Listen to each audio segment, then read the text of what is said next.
இன்னைக்கு நம்ம என்ன பார்க்க போறோம்னா மேக்ஸ்ல சிம்பிள் இன்ட்ரெஸ்ட் காம்பவுண்ட் இன்ட்ரெஸ்ட் பார்க்க போறோம். அதுக்கு முன்னாடி இந்த சேனலை சப்ஸ்கிரைப் பண்ணாதவங்க சப்ஸ்கிரைப் பண்ணுங்க, உங்க ஃப்ரெண்ட்ஸுக்கு ஷேர் பண்ணுங்க. எக்ஸாம்க்கு ரீகால் பண்றதுக்கு இந்த சேனல் ரொம்ப யூஸ்ஃபுல்லா இருக்குங்க. வாங்க என்னன்றது பார்க்கலாம். ஃபர்ஸ்ட் கொஸ்டின் பாருங்க. What is the difference in simple interest and compound interest on rupees 50,000 for 2 years at 6% per annum compounded annually? இதில் என்ன கேட்குறாங்க, சிம்பிள் இன்ட்ரெஸ்ட் காம்பவுண்ட் இன்ட்ரெஸ்ட்டோட டிஃப்ரெண்ட் நம்ம கண்டுபிடிக்கணும். ஃபர்ஸ்ட்டு அதில் உங்களுக்கு பிரின்சிபல் அமௌண்ட் கொடுத்துருக்காங்க. எவ்வளோ? 15,000 கொடுத்துருக்காங்க ஒரு அமௌண்ட்டு. அது என்னது? பிரின்சிபல்.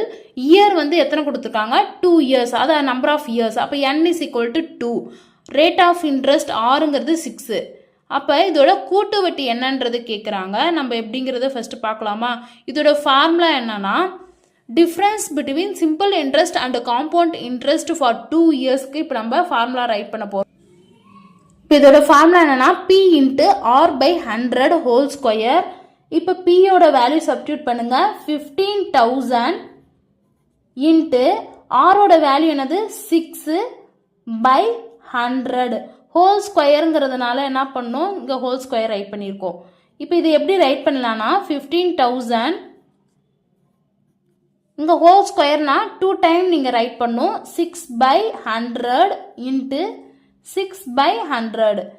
இந்த 2 ஜீரோவும் கேன்சல் பண்ணுங்க. இந்த ஒரு ஜீரோவுக்கு இந்த ஒரு ஜீரோ கேன்சல்.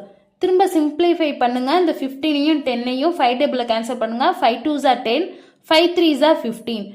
இதை கேன்சல் பண்ணுங்க. 2 3s என்ன வரும்? 6. பேலன்ஸ் உள்ள நம்பர் என்னது? 3 இன்ட்டு 3 இன்ட்டு 6. 3 3s என்ன வரும்? 9. 9 6 என்ன வரும்? 54. அப்போ 54ங்கிறது என்னங்க? ஆப்ஷன் பி தாங்க இதோட ஆன்சர். அப்படியே லைக் பண்ணிடுங்க. தேங்க்யூ.